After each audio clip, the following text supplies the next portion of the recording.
As introduced, I'm Regina Manyara. Now let's bring you up to speed, and we start on that particular note where the Auditor General Nancy Gathongo has made damning revelations that the 104 billion shillings Social Health Authority system carrying Kenyans' health data is controlled by private individuals and not the government. The Controller of Budget, Nyakango, has further confirmed that her office does not have control of the Social Health Insurance Fund. As Kenyans and leaders continue to decry lapses in the Social Health Insurance Fund, the Auditor General has released a report showing that the Healthcare Information Technology Digitization System that cost taxpayers a whopping 104.8 billion shillings is under control of private investors and not the government. According to the Auditor General's report on National Government Funds 2023-2024, the consortium in control would charge fees from member contributions to Social Health Authority, claims from health facilities, and charge for the track and trace solution at a rate of 2.5%, 5%, and 1.5% respectively for 10 years, resulting in projected revenues of 111 billion shillings. The Office of Auditor General says the 5% deduction from claims made by health facilities in effect increases the healthcare cost, indicative of service charge of 5% to citizens every time they access healthcare services. The report further highlighted the lack of details on signatories to the escrow account that the funds are to be transferred to daily or weekly. The damning report further indicates the contract signed between the government and the private investors bars the government or any other person from employing alternative systems. While flagging several breaches to the law in the contract, the Auditor General said some 7 billion shillings set aside for training, support and customer education cost, but the number of healthcare workers to be trained on the system and the mode of training to arrive at the cost was not disclosed in the contract agreement. The contract signed also requires any rising dispute on SHA be resolved by arbitration under the rules of London Court of International Arbitration instead of the Public Procurement Administrative Review Board as per Section 28(1) of the Public Procurement and Asset Disposal Act. The Controller of Budget also disclosed that her office could not access the Social Health Insurance Fund like the rest of government funds. There is a lot of money that does not pass through the COB. And the housing fund, the SHIF, like you have seen, the railway development fund, the petroleum levy, all these funds are operated outside the consolidated fund and therefore not part of what I approve. If you carefully listened to what the Controller of Budget said, and I'm sure you're wondering why I have my blazer on, is that sometimes some things give you those chills and you decide to do so. So not only are we talking about the monies paid under SHA, but also the petroleum levy, that this is not within her purview. And more revelations from the Controller of Budget. She says that, or rather she has warned that the increasing expenditure on public debt risks crippling key government projects. Now, she noted that on the 1st of December 2024, the public debt stock was at 10.9 trillion shillings, with the debt ceiling surpassed to above 65.7% of gross domestic product. Dr. Nyakango advised the government to ensure project readiness before borrowing to avoid premature debt commitments. Additionally, the Controller of Budget has expressed concern over the 1.3 trillion shillings exchequer withdrawals, which she claims were done outside the automated system. National Assembly's Liaisons Committee to give insights on Treasury's proposed medium-term debt strategy. The Controller of Budget, Dr. Margaret Nyakango, faulted trends in domestic borrowing, terming it a drawback on the country's debt management strategy. In the last financial year, the one that we are now using as a baseline to plan forward, we found out that a lot of debt was domestic and the rates were a lot higher than even for external debt, especially where the shilling was strong, and so it was cheaper to borrow externally. Clearly you are saying that that trajectory is not favorable to us, because if we do not adopt a sustainable debt management system, we will not be able to partake development initiatives. If we continue taking domestic debt under those rates, definitely it is going to be harmful to the economy because it crowds out the businesses borrowing within the country. The COB also raised concern on the high interest rates that surpass the principal amount borrowed. For shorter and shorter durations, again we are saying the shorter the borrowing time, the more the pressure on the cash flows. Is there a possibility for me to see a debt-free Kenya in my lifetime? I cannot promise you that. And it's not even a good thing to be debt-free. But if you borrow and put what you borrow into productive sectors of the economy, it is self-balancing. Ultimately, you will find that you require less and less of the debt. So, even if you will not go down to zero, you will have what we call a sustainable debt, which will leave space for future generations to borrow. Right now, where we are, it's like we have borrowed for all the generations that are coming. On debt management, the Controller of Budget proposed that Parliament advises Treasury to convert short-term loans to long-term, Treasury to link loans to projects to avert diversion of funds, broaden revenue base, transparency in loan contracts and public disclosure, among others. Reacting to a report that indicated irregular exchequer withdrawals of 1.3 trillion shillings, the Controller of Budget revealed that the requisition was done manually instead of an automated system which links the Central Bank of Kenya, Treasury and the Office of the Controller of Budget.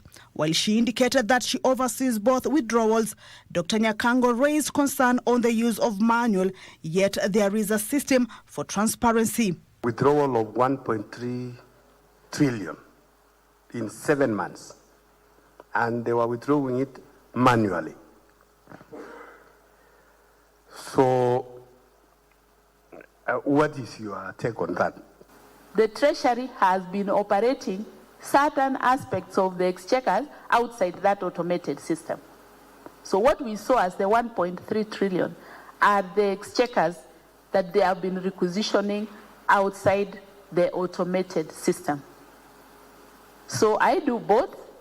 I do both the manual and the automated. But my question was then, if we have the automated system, why are we still requisitioning manually? The committee is currently making considerations on the budget policy statement. And I'm sure you've come across a rejoinder by National Treasury ensuring, or rather trying to reinstate its stand when it comes to matters of transparency and accountability, arguing that no monies was squandered or rather, withdrawn illegally. But that's a good question that I'm sure Victor is going to be tackling when you look at matters integrity. If the National Treasury does operate through an e-platform, not even just an e-platform, an automated platform, why the need to do some transactions on the side through the manual system? That's a question that a majority are asking, and that's one of the developing and trending stories that we're seeing in the country. We'll continue keeping tabs on that one. Now to the courts. A chief magistrate court in Milimani, Nairobi, on Monday allowed the police to hold 2 suspects allegedly involved in the murder of British national whose body was discovered after arriving in the country for a business conference. The prosecution informed the court that the body of Campbell Scott, age 58, was found in a thicket in Makongo Forest, Machakos County on February 22nd, 2025, just days after he was last seen alive. Our court reporter Ruth Wamboi has the details.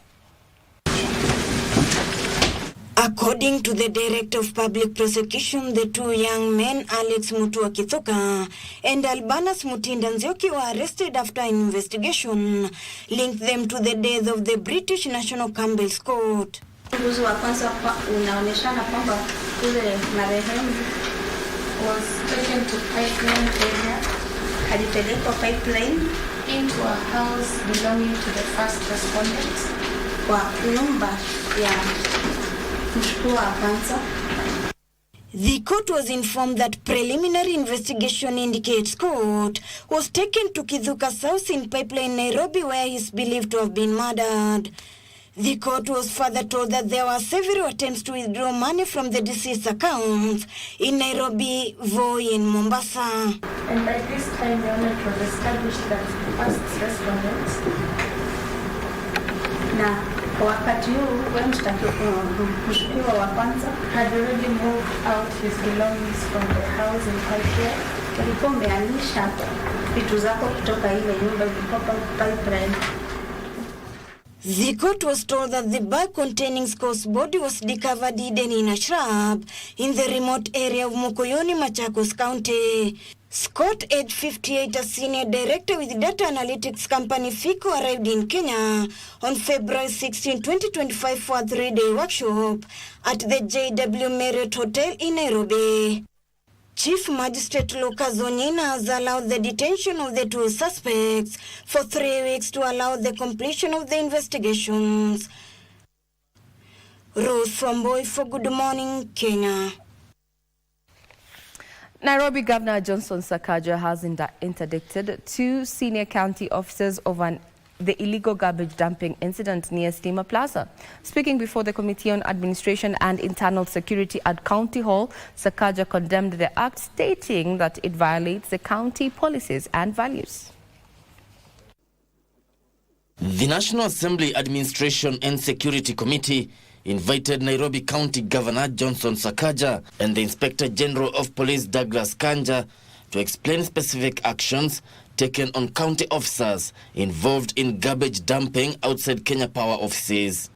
The governor, while apologizing on behalf of the county for what he termed a barbaric act, also revealed 2 senior directors in charge of revenue collection had been interdicted.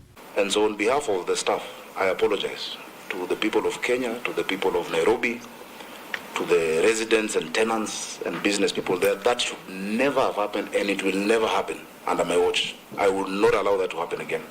So for interdicted officers, the documents are here within your package. I've interdicted 2 officers from the Revenue Department.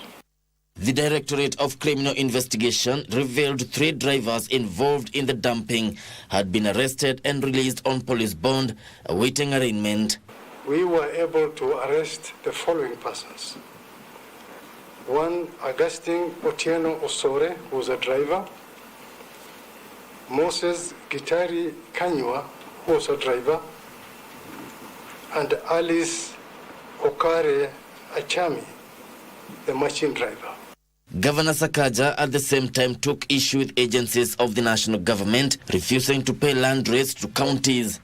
According to the governor, Kenya Power owes the county government of Nairobi 4.5 billion shillings, while the county owes Kenya Power 1.5 billion shillings. Everybody must pay their fair share for us to have a clean city, for us to have a city of order, for us to have a city where we can provide services to our people. Everybody must pay their fair share.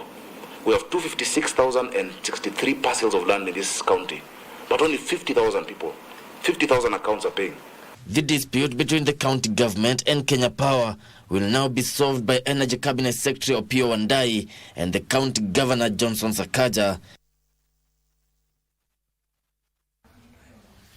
So those who were interdicted, who were they? They were acting under whose orders? I think that's the question right now. We'll be keeping tabs on that particular development. Now, to still within the courts, is that former Kiambu County Governor Ferdinand Waitito suffered a major blow in his quest to secure freedom after being denied bail pending the hearing and determination of his sentencing appeal. In her ruling, High Court Judge Lucy Njogona said the right to bail after conviction is not a constitutional requirement because the offender loses consent of innocent after conviction. Details of this in our Skills of Justice segment.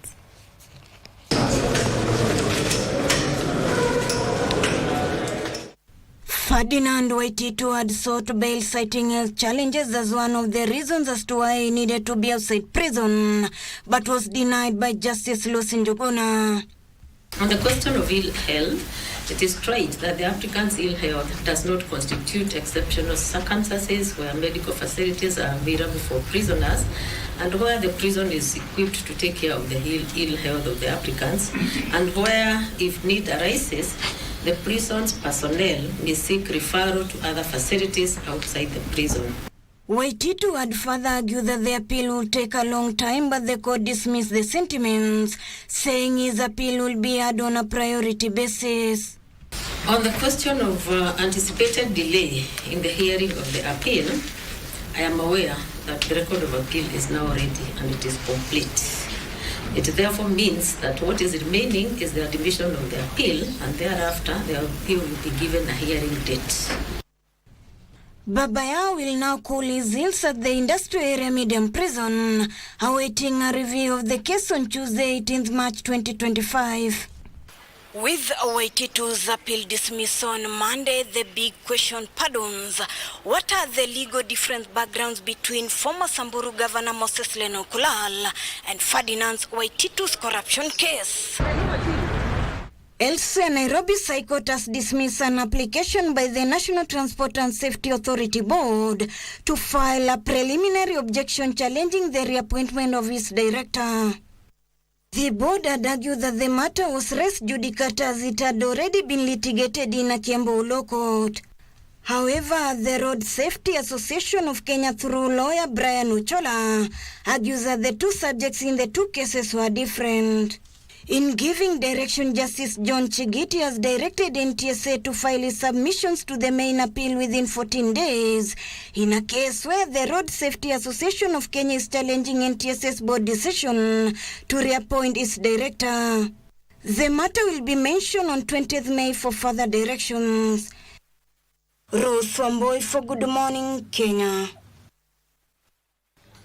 Now, as we shift into matters business, is that a section of grassroots leaders affiliated to the Orange Democratic Movement, ODM, in the coastal region have given Raila Odinga, former Prime Minister, a green light to collaborate with President William Ruto on national issues. We'll be keeping tabs on what is happening on the political scene. But now let's speak money matters, where Kenya has begun discussions with the International Monetary Fund, IMF, on a new lending facility under the Extended Fund Facility and Extended Credit Facility program. The talks come as Kenya's current program nears its expiration. This was revealed as Kenyan officials led by Prime Cabinet Secretary Musalia Mudavadi and the IMF team led by International Monetary Fund's Deputy Division Chief Rebecca Sparkman. Kenya has signaled its intent to unlock a new financial program with the International Monetary Fund once the current facility expires.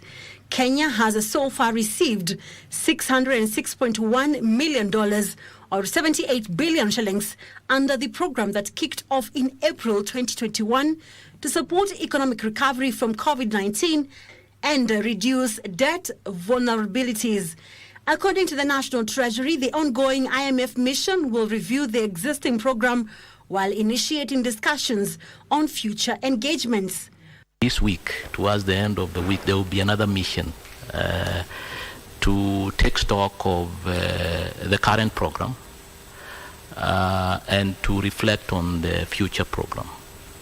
And therefore, as the Res Rep has observed, we think this will enable us to identify areas which may be weak. It would also be good for us to hear from you where you would see this going.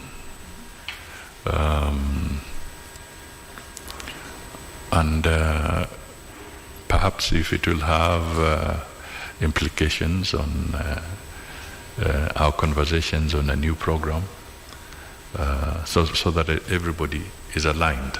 Mudavadi urged the IMF team to engage key stakeholders from the national and county governments, the judiciary, parliament, the private sector, civil society and faith-based organizations to ensure a comprehensive assessment. A second set of eyes that looks at how, as a country, we've been operating, whether it is the revenue, governance framework, expenditures.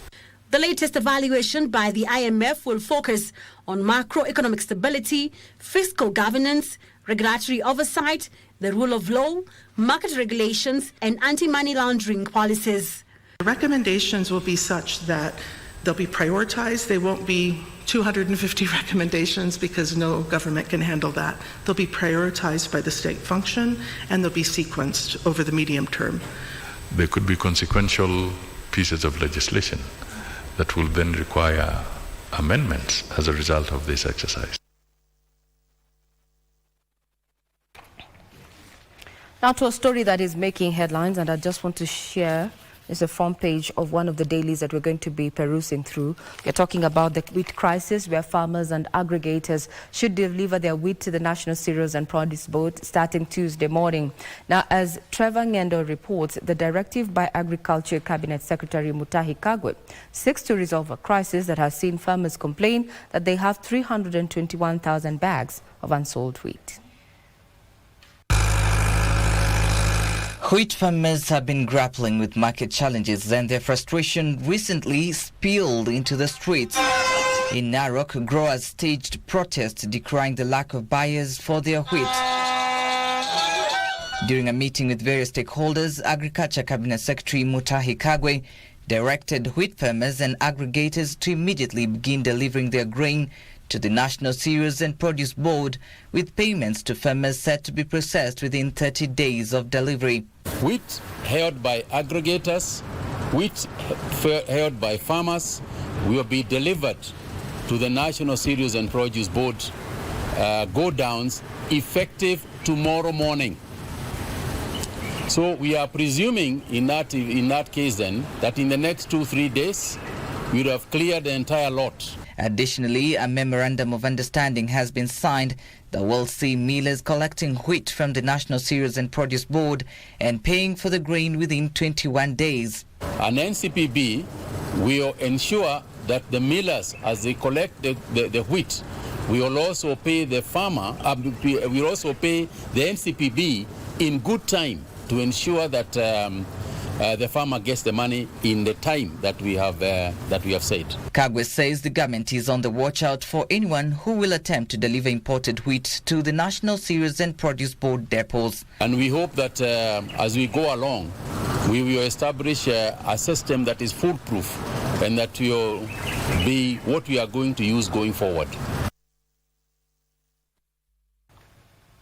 Well, now that is part of our conversation tonight on The Shift, as we're looking at matters of agriculture returning to the soil. And the big question is, if we had these bags, 321,000 bags of wheat available locally, then why did 35 millers get the nod to import wheat? The 35 millers have been listed on one of the dailies that Victor is going to be perusing through at a time when farmers argue that millers are preferring to deal with cheap wheat imports at the cost of their local produce there, offering as little as 3,800 shillings for a bag of wheat. That is a 90 kg bag of wheat, despite the recommended price of 5,500 per 90 kg of grade 1 wheat and 5,200 for grade 2. This was an impasse, and the government moved in to clear, just saying that all farmers who have wheat within, their granaries and such and stores, to take it to the government mill there. But then the question is, who allowed the importation of wheat locally? A move that is running local farmers into losses. That's a developing story, and we are keeping tabs on it from the business desk, and you'll be reading more on this particular one as we sample the dailies here on Good Morning Kenya. That squarely takes us to sports, where former South African international Barney McCarthy has been appointed as the new head coach of Kenya's national football team, Harambee Stars, on a contract running until 2026 with the possibility of an extension based on performance. The 47-year-old McCarthy boasts as an illustrious coaching career, having served as first team coach at Manchester United between 2020 to 2024. Following the resignation of Turkish tactician Engin Firat last year, the Football Kenya Federation has unveiled Barney McCarthy as the man to lead the national team in its quest to qualify for the 2026 FIFA World Cup, an achievement that would make Kenya only the second East African nation to reach the tournament. Baada ya mazungumzo mengi na kujadiliana na wenzetu, tukaona ya kwamba McCarthy ana ule uzoefu na we believed very strongly as a team that he's the right person for this job. He's competent enough, has a proven track record. Ni mtu ambaye amejionyesha over the years ya kwamba amejitolea kufanya kazi katika zile klabu ambazo amewakilisha. McCarthy's immediate assignment will be guiding Harambee Stars in their 2026 World Cup qualifying matches, starting with an away fixture against Gambia on the 17th of this month, followed by a home clash against Gabon 1 week later. We want to win every point that's available to us.